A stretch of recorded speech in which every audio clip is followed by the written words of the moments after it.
Hello, this is Mel Whatley with Decision First. I wanted to take a minute to create a video demonstrating how to directly bind components in Dashboards 4.0 SP4 to queries that you may have in your system.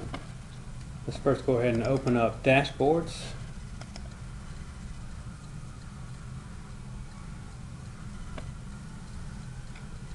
I'll give this a minute to load on up so that we can click on blank model.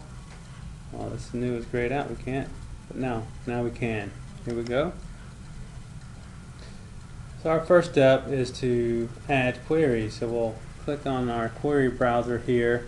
What I'm going to do is add two queries and associate them with two relative components for this demonstration. So let's first add a query. When you click add query, you're going to be prompted to log into your CMS with valid credentials. So let's go ahead and do that.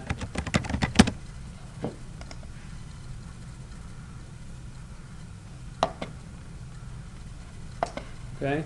Then you'll be prompted to pick a universe or a BEX query. I'm going to use a universe as my data source for this demonstration. Click next.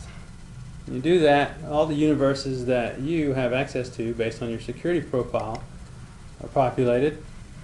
So I'm going to choose this Explorer demo, which is a universe, essentially it's an eFashion universe.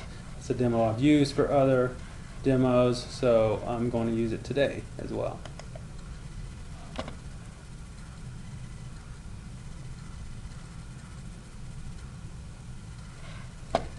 Alright, for this first query, they're both going to be simple, but this one I'm going to use a store name as a dimension, and my measure I'll use sales revenue. And I'll hit next.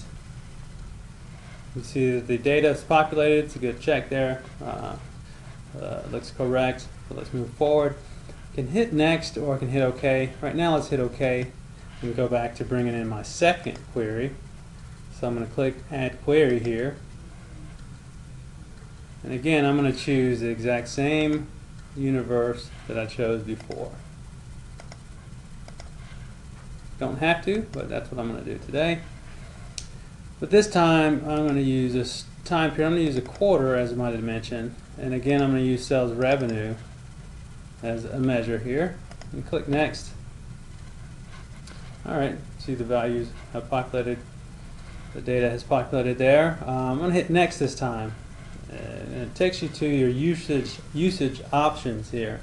By default, refresh before components are loaded is checked. It's a good idea to leave that checked. I usually do. You could also refresh every interval, whatever interval you might deem proper for the data that you have. If you're using live data, you might want to refresh the values fairly often. Not necessary for what we're doing today. You could also refresh on a trigger. For instance, if you had data here in your spreadsheet, it's part of your dashboard, you could refresh on a particular cell. And again, you can also have the query associated with this spreadsheet as well. So it's all working in conjunction. But if you had a trigger cell, for instance, in our case, our trigger cell could have the store name. So when the store name changes, we might want all the values to refresh. Or when the store name becomes a particular store name, we might want all the values to refresh. For the purposes of this demonstration, this is not necessary, so I'll just clear all this data out. And down here you have your load status. You could have a message that shows up whenever the data is loading, or you can have an idle message when the data is idle.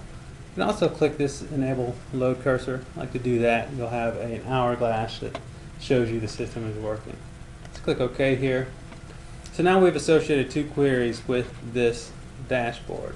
Let's bring in our components. Let's bring in a pie chart, and I'll also bring in a column chart. Okay, I'm going to get some more real estate here. I'm going to bring my column chart up to the corner, size it up a little bit. And now I'm going to need a little bit bigger column chart for the data that's going into it. That's probably good. I want to size and not move it. I'm going to go ahead and align these two as well. They were already fairly close, but might as well make it perfect.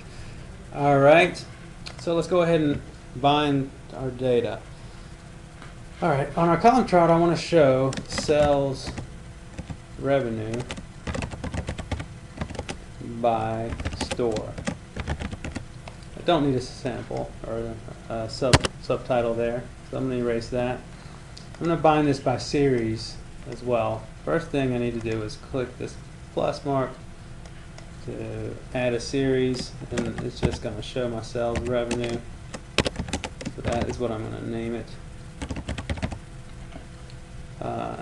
And now I'm going to bind to the values. Now if I click here, it's going to prompt me to select a range inside of this spreadsheet that's part of the dashboard. That's not what we want to do here. To bind directly to these queries, we want to click on this black arrow to the right here. And it gives me the option to bind to the spreadsheet or query data. So in query 1, I want to bind to the sales revenue query 1 here. So I'll click OK.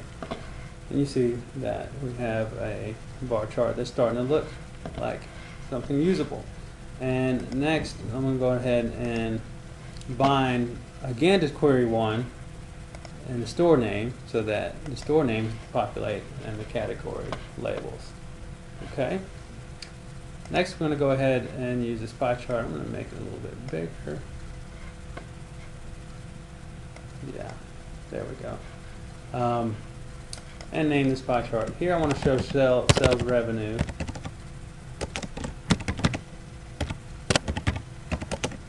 by quarter. And again, I do not need a subtitle.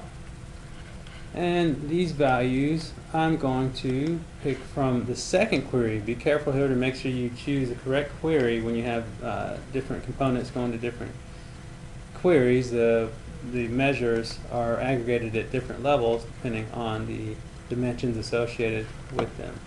So I'm going to click sales revenue from the second query. And on these labels, I want to show my quarter numbers.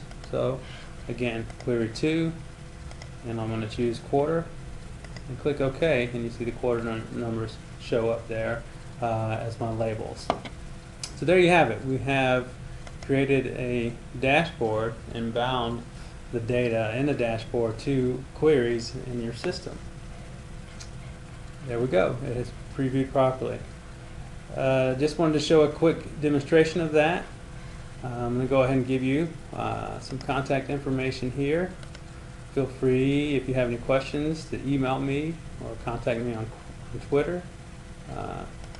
My contact information is mel.whatley@decisionfirst.com, and my Twitter account is @melwhatley1. I hope this was helpful. Thank you very much for your time.